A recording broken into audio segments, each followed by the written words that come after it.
Hello dear students, welcome to physics time. हम कर रहे हैं डिप्लोमा ऑफ अप्लाइड फिजिक्स 1 का सिलेबस और chapter number 3 work, power and energy. आपने मेरा लास्ट लेक्चर देखा है, उसमें हमने डिस्कस किया था फ्रिक्शन। क्या होता है फ्रिक्शन? वो अपोजिंग फोर्स जो कब लगती है, जब एक बॉडी दूसरी बॉडी के ऊपर मूव करती है या मूव करने की कोशिश करती है। ठीक है ना। जब बॉडी रेस्ट पे खड़ी है किसी जगह पे, तब देयर इज नो फ्रिक्शन। लेकिन जब बॉडी मूव करना स्टार्ट करेगी या कोशिश करेगी स्लाइड करने की, रोल करने की, तब फ्रिक्शन फोर्स आती है। ठीक है। फिर हमने टाइप्स ऑफ फ्रिक्शन किया था, स्टैटिक, लिमिटिंग, काइनेटिक और रोलिंग फ्रिक्शन। और मैंने बताया था रोलिंग फ्रिक्शन स्टैटिक फ्रिक्शन से या स्लाइडिंग फ्रिक्शन से कम होती है। ठीक है। रोल करना इजी होता है चीजों को। चलो, ये आप लास्ट लेक्चर में देख लेना। ठीक है। और अब हमने करना है very important topic, friction is necessary evil. Question आता है, friction is necessary evil, explain. Simple कि एक्सप्लेन करो कि फ्रिक्शन नेसेसरी इविल है। इविल का मतलब क्या होता है? बुराई, मतलब जो चीज गलत है। ठीक है ना। नेसेसरी का मतलब क्या होता है? जरूरी। मतलब फ्रिक्शन जरूरी भी है और खराब भी है, खराब करती है चीजों को। तो इस बारे में एक्सप्लेन करिए। ठीक है। तो आपने क्या लिखना है? Friction is necessary because, friction जरूरी है। क्यों? Because first point, in absence of friction we can not walk. Friction के बिना आप चल नहीं सकते। ये तो आप सोच सकते हो, अगर कोई सरफेस बहुत स्मूथ होता है जिसमें फ्रिक्शन नहीं होती, तो हम उसके ऊपर नहीं चल सकते। हम क्या कर जाते हैं? स्लिप कर जाते हैं, नहीं ना चल पाते। तो फ्रिक्शन की एब्सेंस में आप चल नहीं सकते। लॉस हो गया ना। इसलिए फ्रिक्शन जरूरी है। अगर फ्रिक्शन ना हो तो हम चल नहीं पाएंगे। इसका मतलब friction is necessary. Second point, we cannot stop cycle या vehicle लिख सकते हैं if there is no friction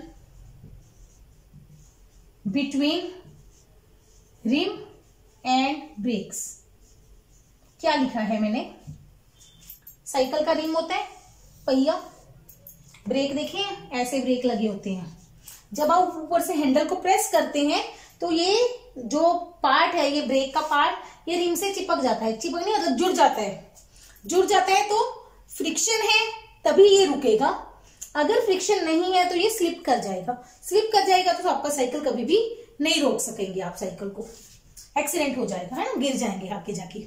we can not stop cycle if there is no friction. ठीक है ना। ऐसे 3-4 पॉइंट लिखेंगे हम। We cannot write without friction। Friction के बिना आप लिख भी नहीं सकते। वो पता है हमें, बहुत एक्स्ट्रा स्मूथ चीज हो तो उसके ऊपर आप नहीं लिख सकते। विद चौक लिख लो, विद चौक, क्योंकि जो ये होते हैं ना मार्कर वगैरह, इनसे तो लिखा जाता है, फिर भी चौक से नहीं लिख सकते आप स्मूथ सरफेस पे। फ्रिक्शन के बिना आप चौक से नहीं लिख सकते। चौक या पेंसिल से हम फ्रिक्शन के बिना नहीं लिख सकते। ठीक है। Energy can not be transferred from one part of machine to other without friction. अगर फ्रिक्शन ना हो तो मशीन के एक पार्ट से दूसरे पार्ट में एनर्जी ट्रांसफर नहीं कर सकते। बड़ी बड़ी मशीनें होती हैं, उसमें अलग अलग पार्ट्स होते हैं। एक पार्ट पे आप पावर जनरेट करते हो, मतलब पावर देते हो उसको, तो वो एनर्जी अगले पार्ट में ट्रांसफर करनी होती है, भेजनी होती है आगे आगे। तो वो फ्रिक्शन के बिना ट्रांसफर नहीं हो सकती। तो ये 4 पॉइंट्स हैं जिनसे पता चलता है फ्रिक्शन इज नेसेसरी। वैसे और भी पॉइंट्स हैं, 4 बहुत हैं, ठीक है। अब फ्रिक्शन अच्छा तो है ही है, जरूरी है, पता चल गया। अब बुराई क्यों है? Friction is evil because first point, energy is wasted into heat due to friction. क्या होता है? फ्रिक्शन के कारण, सिंपल फ्रिक्शन को समझो, आप अपने हाथों को रगड़ते हो, हाथ गर्म हो जाते हैं, है ना। जो आपने रगड़ा वो कौन सी एनर्जी दी आपने? काइनेटिक एनर्जी, मैकेनिकल एनर्जी का पार्ट होती है, अगले पार्ट में पढ़ेंगे। तो कुछ हाथ गर्म हुए, क्यों? क्योंकि एनर्जी किस में कन्वर्ट हुई? हीट में।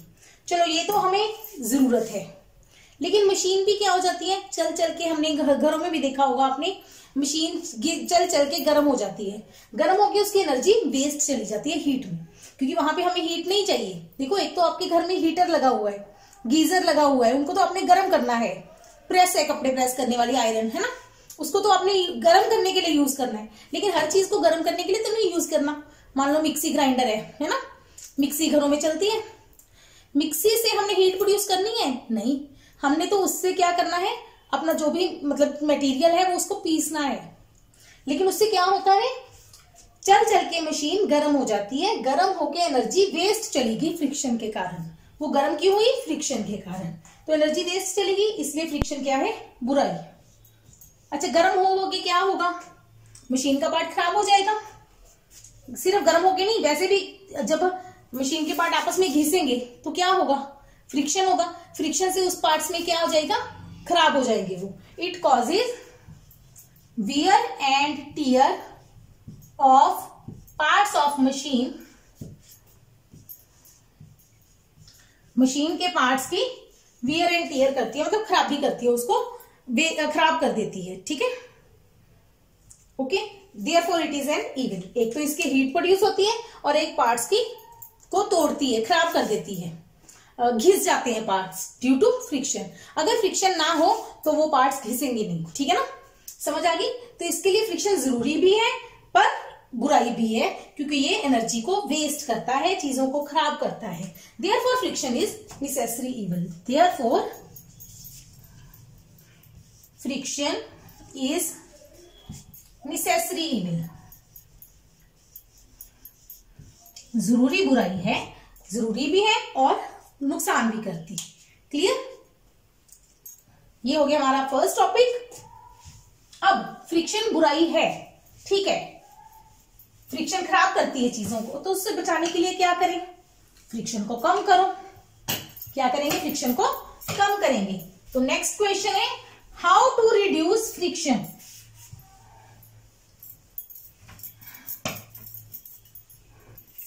Methods to reduce friction. Friction reduce करने के क्या मेथड हैं? इसके 3 मेन मेथड हैं। First, lubrication. ये हम आम घरों में करते हैं, घरों में अपनी व्हीकल्स में करते हैं। ल्यूब्रिकेशन मतलब ऑयलिंग। ल्यूब्रिकेशन का मतलब क्या होता है? ऑयलिंग। ऑयल और ग्रीसिंग, ग्रीस लगा देनी, करते हैं ना हम, चीजों में ग्रीस लगा देते हैं, ग्रीस होती है ना वो। ग्रीस, ग्रीस करने से क्या होगा? एक बॉडी है, दूसरी बॉडी है, बीच में बिल्कुल गैप नहीं है, तो जुड़ी हुई है, तो इंटरमॉलिक्यूलर फ्रिक्शन फोर्सेस से क्या होगी? फ्रिक्शन प्रोड्यूस होगी। आपने बीच में क्या लगा दी? ऑयल। ऑयल लगा दिया, ऑयल से क्या होगा? पार्ट्स आपस में अच्छी तरह से नहीं जुड़ेंगे, फ्रिक्शन कम हो जाएगी, ठीक है। फर्स्ट मेथड है ल्यूब्रिकेशन। ल्यूब्रिकेशन क्या होता है? ऑयल या ग्रीस कर देना, ठीक है ना। Second method, polishing.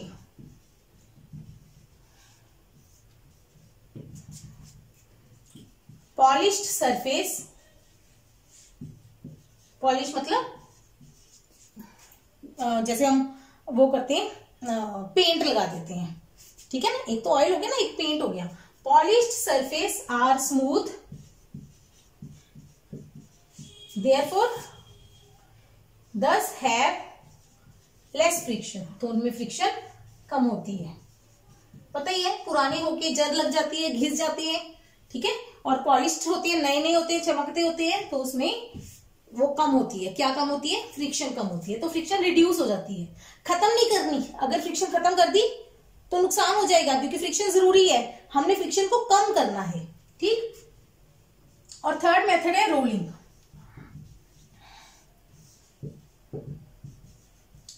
Rolling friction is less than sliding friction.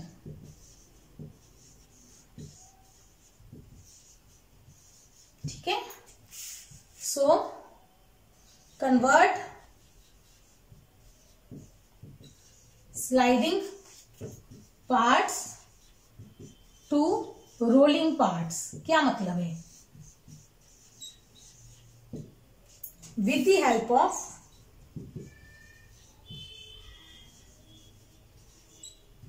Ball bearings. Ball bearings देखिए साइकिल के अंदर होती है। ये एक पार्ट है, उसके अंदर दूसरा पार्ट है। अगर ये दोनों पार्ट आपस में जुड़ जाएं तो क्या होगी? फ्रिक्शन ज्यादा होगी। स्लाइड करेंगे, एक पार्ट इस तरह से घूमता है, दूसरा पार्ट इस तरह से घूमता है, ऑपोजिट घूमते हैं ऐसे। आप इसके बीच में क्या लगा दो? बॉल्स लगा दो। अब ये घूमेंगे नहीं, अब क्या करेंगे? रोल करेंगे, गोल गोल घूमेंगे। मतलब स्लाइड नहीं करेंगे। स्लाइड का मतलब समझते हो? एक दूसरे के ऊपर ऐसे घिसरना। ये अब रोल हो गए। तो रोलिंग स्लाइडिंग फ्रिक्शन को हमने किस में कन्वर्ट कर दिया? रोलिंग फ्रिक्शन में। क्या लगा के? Ball bearing. इनको बॉल बियरिंग्स बोलते हैं, ठीक है। बॉल बियरिंग्स लगा के हमने इसको स्लाइडिंग को रोलिंग में कन्वर्ट कर दिया, तो इससे फ्रिक्शन क्या हो जाएगी? कम। वैसे भी सिंपल चीज है, अगर सिंपल समझो, एक बॉक्स को आप खींच के लेके जा रहे हो, ठीक है, और एक आपने इस बॉक्स को साइडों से काट के गोल बना दिया। अब आप इसको रोल करके लेके जा रहे हो। कौन सा इजी है? रोल करना। क्यों? क्योंकि इसमें बहुत फ्रिक्शन कम होगी, इसमें फ्रिक्शन क्या होगी? ज्यादा। तो rolling is easier than sliding, क्योंकि रोलिंग फ्रिक्शन स्लाइडिंग से कम होती है, ठीक है ना। तो आपने स्लाइडिंग को रोलिंग में कन्वर्ट करके फ्रिक्शन को क्या कर दिया? रिड्यूस, ठीक। अब फ्रिक्शन हमने पढ़ लिया। अब फ्रिक्शन के नेक्स्ट टॉपिक है कि आपने किसी बॉडी को मूव करना है तो आपको क्या करना पड़ेगा? फोर्स लगानी पड़ेगी। फोर्स लगाएंगे और क्या होगा? बॉडी मूव करेगी, तो हमारा क्या होगा? Work done. अब हमने वर्क डन कैलकुलेट करना है। वैसे वर्क डन का सिंपल फॉर्मूला क्या था? Force into displacement dot product, या F S cos theta, simple work done का formula. Applied force, distance moved, cos of angle between them, ठीक है। अब क्वेश्चन क्या आ गया? अब हॉरिजॉन्टल सरफेस है, दो टॉपिक करेंगे, एक हॉरिजॉन्टल एक इंक्लाइंड, बस इतना सा ही आज का काम। Horizontal rough surface. अब हमारा सरफेस क्या है? स्मूथ नहीं है, सरफेस क्या है? रफ। रफ सरफेस में क्या आएगी? फ्रिक्शनल फोर्स, ठीक है। हॉरिजॉन्टल है, सिंपल सा डायग्राम। बॉडी है, बिल्कुल सही। आपने क्या लगाई? फोर्स। ये आपने फोर्स लगा दी, बॉडी मूव कर गई, यहां पहुंच गई। कितना डिस्टेंस मूव कर गई? एस। फोर्स और एस में क्या है? एंगल है 0 डिग्री, सेम डायरेक्शन में मूव की है, तो वर्क डन होगा एफ इंटू एस, ठीक है। लेकिन इस केस में क्या होगा? क्योंकि ये सरफेस क्या है? Rough surface. अब इसमें आएंगे, एक आएगा वेट, एक आएगा रिएक्शन, एक आएगी फ्रिक्शनल फोर्स, ठीक है ना। इसको मूव करवाने के लिए आपको क्या लगानी होगी? Applied force must be equal to frictional force. ये कौन सी फ्रिक्शनल फोर्स है? लिमिटिंग। लिमिटिंग के बराबर लगाते जाएंगे तो बॉडी मूव करती रहेगी, ठीक है ना। फास्ट नहीं मूव करना, हमने नॉर्मल स्पीड पे लेके जाना है, कांस्टेंट स्पीड पे। तो अप्लाइड फोर्स और फ्रिक्शनल फोर्स क्या होंगी? बराबर। आर किसके बराबर होगा? mg के। ये तो हमने लास्ट लेक्चर में किया था। Applied force is always equal to frictional force, या frictional force is always equal to applied force. Reaction is equal to mg। Weight के बराबर होता है रिएक्शन हॉरिजॉन्टल पे। वर्टिकल में दोबारा करेंगे इंक्लाइन प्लेन पे, ठीक है। ओके, तो हमारे पास हमने निकालना है work done, F dot S, F S cos theta, angle कितना है फोर्स और डिस्प्लेसमेंट के बीच में 0, कॉस 0 क्या हो गया 1। यहां तक क्लियर है। एफ की value small F into S, यहां तक क्लियर है। Small F into S, F और एफ बराबर है। स्मॉल एफ क्या है फ्रिक्शनल फोर्स, ये क्या है अप्लाइड फोर्स, ठीक है ना। और कोई फोर्स तो लग नहीं रही ना, 4 ही फोर्सेस है, 2 आपस में बराबर है, 2 आपस में बराबर है। Equal and opposite forces, action and reaction बराबर हो जाएंगे, ठीक है। अच्छा बस लास्ट एक ही चीज है, म्यू। क्या था mu? Coefficient of friction, friction का कॉफिशिएंट। ये किस पे डिपेंड करता है? सरफेस पे, नेचर ऑफ मटेरियल और सरफेस पे। कॉफिशिएंट ऑफ फ्रिक्शन की वैल्यू थी एफ बाई आर, अगर याद हो तो।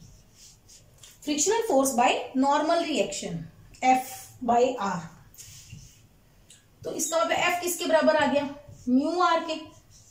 आर किसके बराबर है? एम जी के। तो एफ किसके बराबर आ गया? Mu M G. तो हमारे पास work done is equal to F into S था ना, वर्क डन ये था, इसी में वैल्यू पुट कर रही हूं। एफ की वैल्यू पुट कर दो mu M g into s. This is the work done in moving a body over rough surface, horizontal rough surface, ठीक है।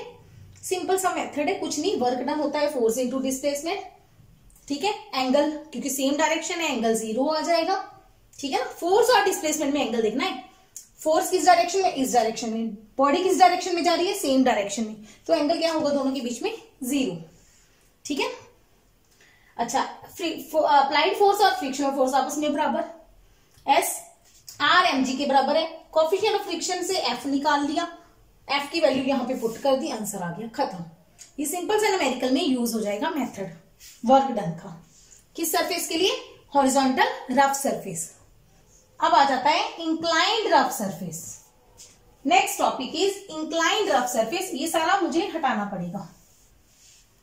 इंक्लाइंड रफ सरफेस,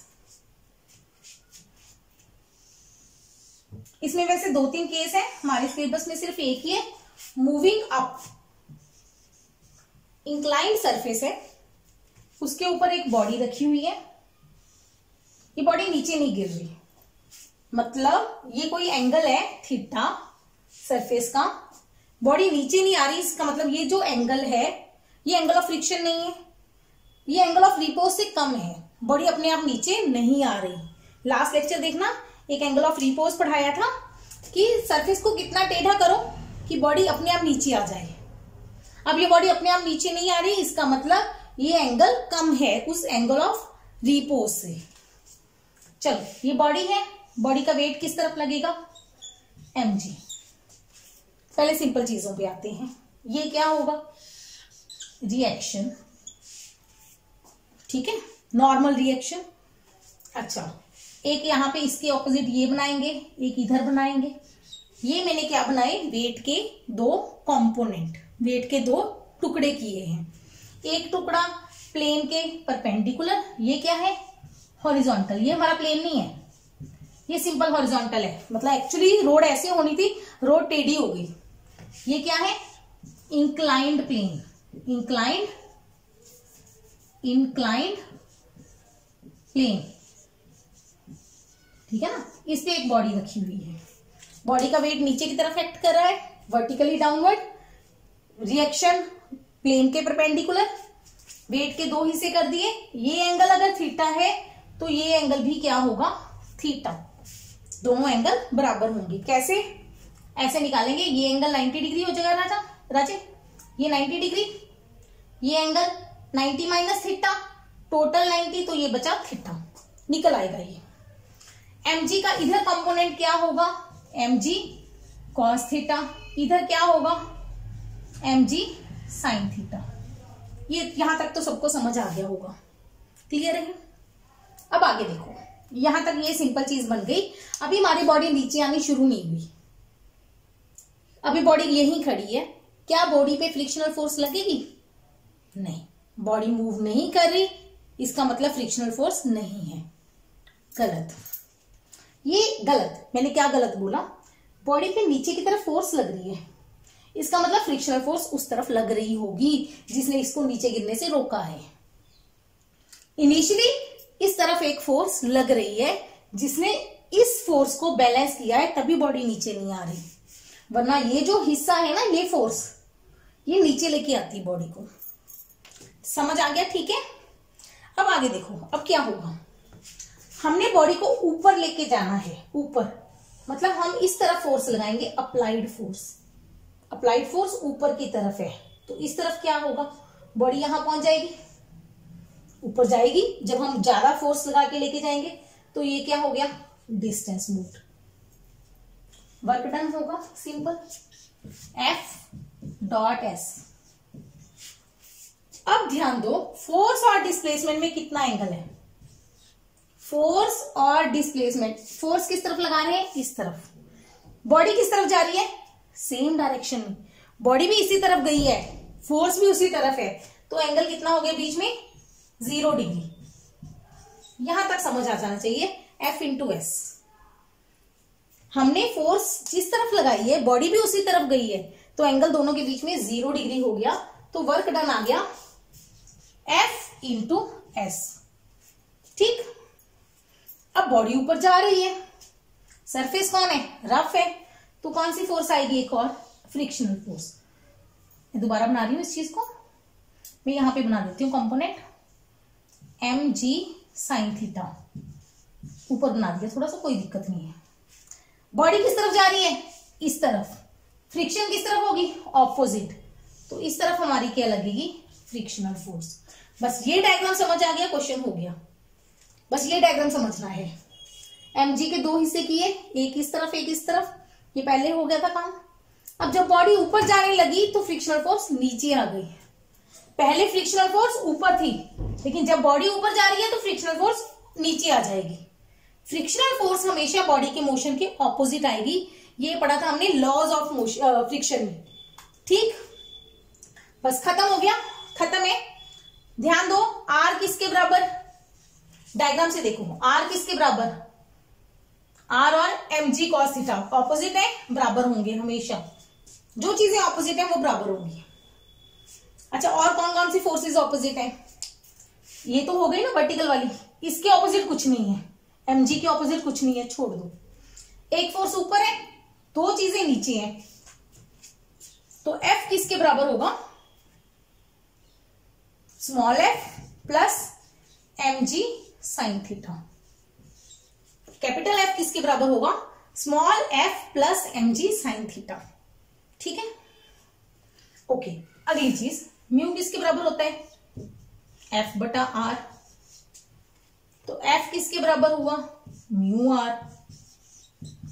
ठीक है, R किसके बराबर है, mg cos थीटा, तो F की वैल्यू निकल गई, F की कोई वैल्यू आ गई, यानी सारी वैल्यू। म्यू किसके बराबर होता है, F by r, small f frictional force. Frictional force किसके बराबर आ गई, क्रॉस मल्टीप्लाई कर दिया, म्यू इंटू आर, आर की वैल्यू पुट कर दी, ये वाली।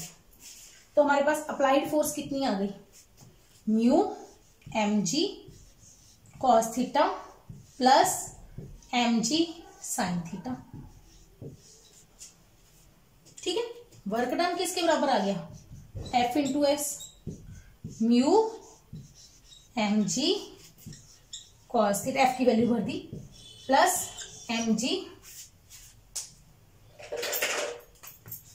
sin थीटा इंटू F की वैल्यू भर दी, इंटू S। ये हमारा आंसर आ गया। रफ इंक्लाइंड सरफेस पे वर्क डन कितना होगा, mu mg cos theta plus mg sin theta into S। जब आप किसी बॉडी को ऊपर लेके जाने की कोशिश करोगे इंक्लाइंड प्लेन पे, तो आपको इतना वर्क डन करना पड़ेगा। इफ सरफेस इज स्मूथ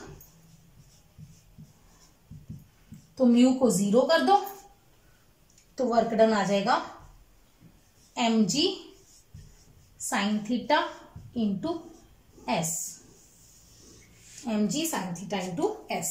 ठीक है ना, हो जाएगा। ये हो गया हमारा फ्रिक्शन और उससे रिलेटेड टॉपिक का एंड। ठीक है, एक और टॉपिक है बीच में आ जाता है, engineering applications of friction. Friction को इंजीनियरिंग में कहाँ यूज करते हैं? तो जो चीजें मैंने आपको बताई हैं मशीन के बारे में कि मशीन में, साइकिल्स में, व्हीकल्स में फ्रिक्शन की जरूरत पड़ती है, वो सारी चीजें इंजीनियरिंग का ही पार्ट है। अब जो भी साइकिल है वो किसी इंजीनियर ने इन्वेंट किया। साइकिल में ब्रेक्स कैसी होंगी, वो इंजीनियरिंग का पार्ट है। मशीन्स, ठीक है, मैकेनिकल इंजीनियरिंग में मशीन्स होती हैं। मशीन्स में क्या करते हैं हम? मशीनों को ग्रीस देते हैं, ऑयल लगाते हैं, ठीक है ना। अगर घरों में भी आपने देखा हो सिलाई मशीनों वगैरह को ऑयल देते हैं हम, ठीक है। वो ऑयल क्यों देते हैं? ताकि उसकी जो फ्रिक्शन है वो कम हो सके। तो ये सारी इंजीनियरिंग एप्लीकेशंस ऑफ फ्रिक्शन ही हैं। तो उसके बारे में पढ़ लेना बुक से। ना समझ आए तो मुझे मैसेज कर देना, हम अलग वीडियो बना देंगे, ठीक है। So take care, keep learning, keep watching.